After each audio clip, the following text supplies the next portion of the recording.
Hello, जय हिंद दोस्तों।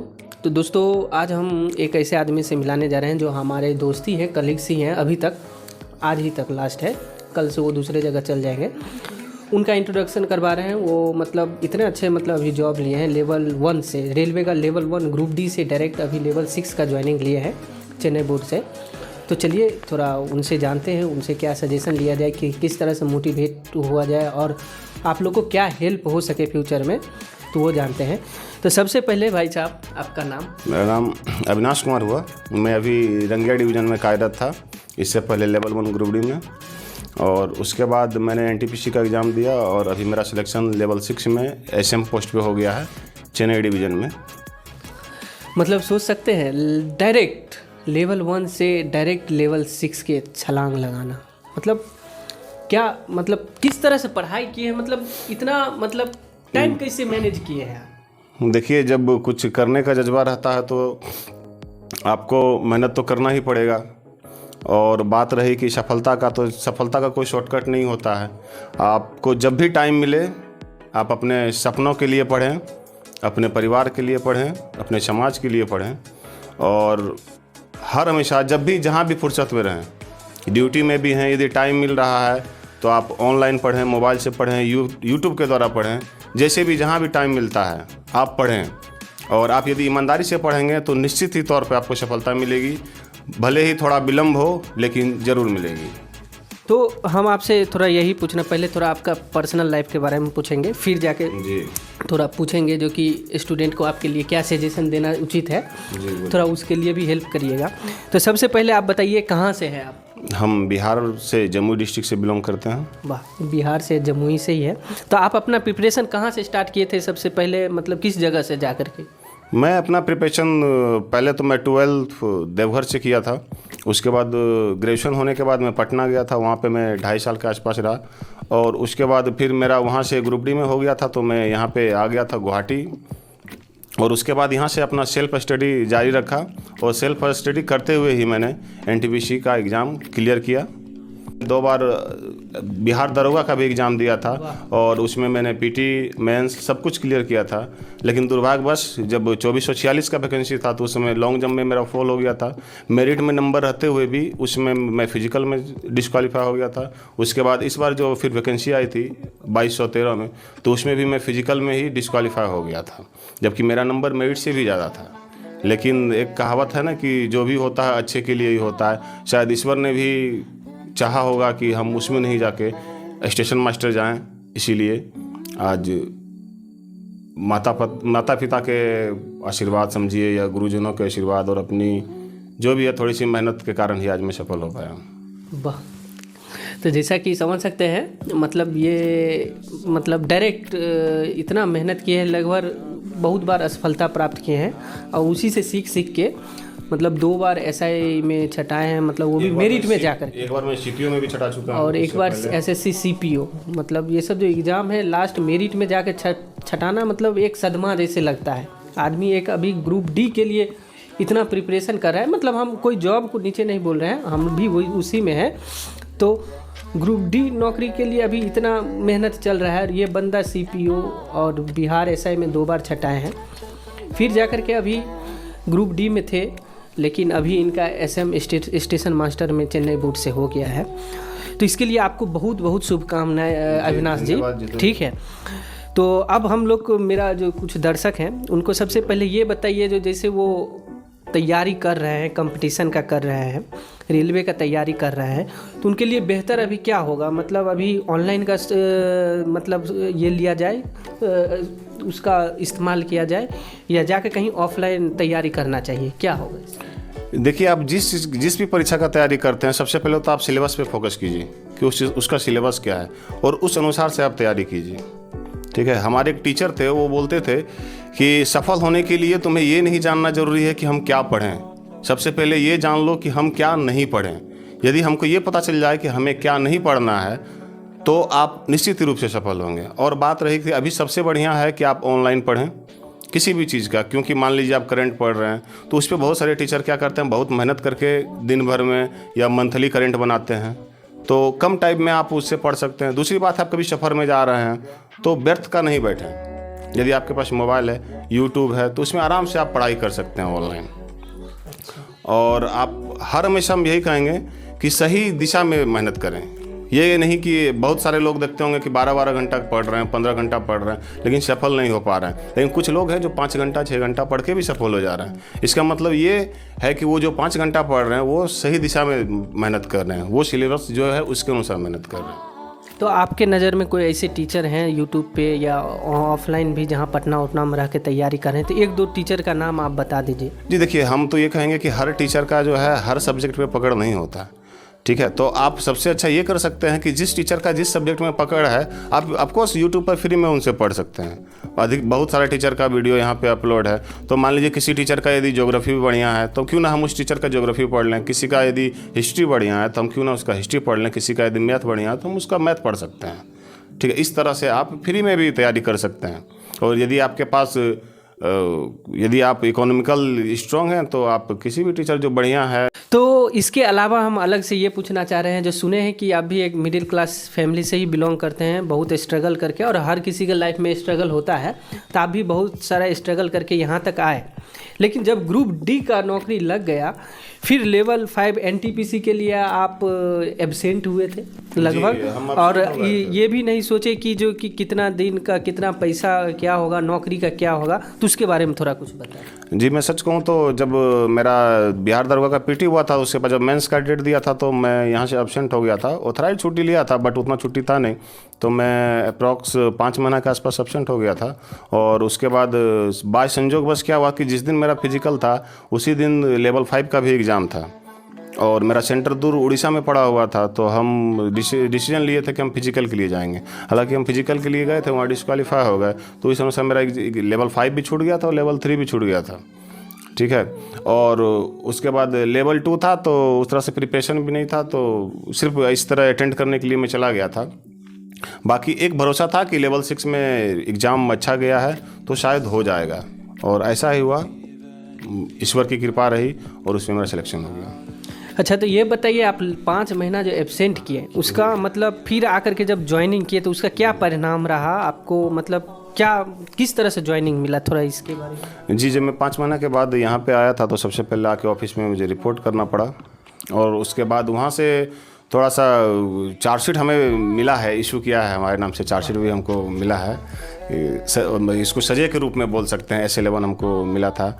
लेकिन बात है ना कि जब आप जिस चीज़ के लिए जाते हैं वो यदि हासिल कर लेते हैं तो फिर ये छोटी छोटी चीज़ आपको कभी भी मतलब चुभता नहीं है। और इसलिए थोड़ा आप नहीं, यदि आप कहीं जॉब में हैं, यदि टाइम नहीं मिल रहा है तो आपको हम कहते हैं कि आप एब्सेंट मारिए, ऑथराइज छुट्टी ले लीजिए या मेडिकल लगा लीजिए, लेकिन आप आगे बढ़िए जैसे भी हो। तो मतलब ये मैटर नहीं करता है। और आप लोग को ये बताएं, अगर आप किसी जॉब में हैं और आपका सपने का नौकरी मिलने वाला है, मतलब ऐसा समझिए वो ड्रीम जॉब है, जी। और आप 1 महीना आप ड्यूटी करके या 1 महीना एब्सेंट करके उसको आप प्राप्त कर सकते हैं, तो आराम से आप एब्सेंट हो जाइए, बाद का जो होगा देखा जाएगा, फिलहाल आपके पास ये मौका है। दूसरी बात हम आपको इससे ये पूछना चाहते हैं, जो अविनाश जी, पहले कितना सैलरी था और अब कितना सैलरी है? वो तो आपको भी पता होगा जीतू जी कि हम लोग का सैलरी क्या था। हालांकि हम लोग का थोड़ा सा इधर अलाउंस असम में एक्स्ट्रा मिलता है, तो उस अनुसार से थोड़ा सा सैलरी बढ़ जाता था। बट रेलवे में सैलरी फिक्स नहीं है, थोड़ा कम बेशी होता रहता है। और अभी तो ज्वाइन होने वाला है वहाँ पे SM में, तो अभी उसके सैलरी के बारे में आपको हम कैसे बता सकते हैं। तब भी हमें जहाँ तक पता है आप बहुत खुश रहेंगे, मतलब इतना अच्छा। अभी तो हम लोग का सैलरी यही 35 के आसपास आता है, काट कूट के 35 से, लेकिन अभी वहाँ पे डायरेक्ट डबल होने वाला है। बंदा का मतलब एकदम पूरा मस्ती ही मस्ती है। खैर, ये मेहनत का परिणाम है और मेहनत के लिए कुछ भी हो सकता है।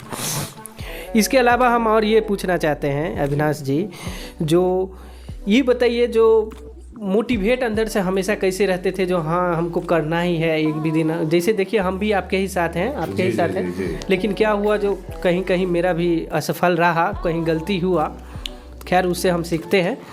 आप अपना बताइए फिर, जो कैसे मतलब मोटिवेट रहते थे। और जी तो भाई, मोटिवेशन के लिए हम सिर्फ एक ही लाइन बोलेंगे कि इस दुनिया में माता पिता से बड़ा मोटिवेशन कोई नहीं है। आप एक बार सिर्फ माता पिता का चेहरा देख लो, आप वहाँ जाके जितना मोटिवेट हो जाओगे उससे ज़्यादा मोटिवेट आपको कोई नहीं कर सकता। तो सबसे पहले तो हमारे लिए मोटिवेशन का काम वही करते थे। जब भी हमारे साथ कुछ गलत होता था एक बार हम उनको याद कर लेते थे, तो उनसे बड़ा मोटिवेशन आपको कहीं से मिल भी नहीं सकती है। दूसरी बात है, कुछ मित्र हैं जो बराबर आपको मोटिवेट करते रहेंगे। उनमें से एक आप भी थे जो हमें बराबर मोटिवेशन करते रहते थे, बराबर सपोर्ट करते रहते थे कि अविनाश जी आप आगे बढ़िए, आप सही तरीके से पढ़ाई कीजिए। यहाँ तक कि आपने ड्यूटी में भी बहुत हेल्प की है, इसके लिए धन्यवाद आपका जीतू जी। Thank you. वो आपका बड़प्पन है, समझे, और कुछ नहीं है। अच्छा, ये बता रहे हैं, तो जब आपका यहाँ पे सिलेक्शन मेरिट आ गया लेवल 5 में, तो फिर आप एनओसी के लिए पहले ही अप्लाई करके रखे थे या अभी बाद में जा करके अप्लाई किया? जी, मैं एनओसी के लिए पहले अप्लाई नहीं किया हुआ था। जब मेरा वहाँ पे सिलेक्शन हो गया और मुझे अपॉइंटमेंट के लिए बुलाया गया था, तो उस समय वहाँ पे हमसे एनओसी मांगा गया था। ठीक है, उससे डीबी में जब मेरा डॉक्यूमेंट्स वेरिफिकेशन हुआ था मेडिकल के समय में, तो उस समय हमसे एनओसी मांगा गया था। उस समय हमारे पास एनओसी नहीं थी, इसके लिए उसने एक एप्लीकेशन लिखवा लिया था कि जिस समय हमारा अपॉइंटमेंट होगा उस समय आप एनओसी लाके दे देंगे। तो उसके बाद हम, जब मेरा डीबी हो गया, जब हम मेडिकल में फिट हो गए, उसके बाद आके मैं एनओसी के लिए अप्लाई किया था। और यहाँ पे लमसम वही 2 सप्ताह लग गया था मुझे एनओसी लेने में। उसके बाद मैं जाके फिर सबमिट किया था अपॉइंटमेंट के समय। जब वहाँ एनओसी से सबमिट किया तो उसके बाद वहाँ पे हमें कहा गया कि आप रिज़ाइन दे के आइए। अच्छा, एक मिनट। हम एक क्वेश्चन, रिजाइन मतलब अभी हम सुन रहे हैं 2 टाइप का रिजाइन है, मतलब एक रिजाइन है, रेजिग्नेशन है, और एक तो टेक्निकल रेजिग्नेशन है, उसके बारे में थोड़ा बताइए। रिजाइन देखिए, आप सेंट्रल में 2 तरह के होते हैं। एक हो गया आपका टेक्निकल, एक होता है नॉन टेक्निकल।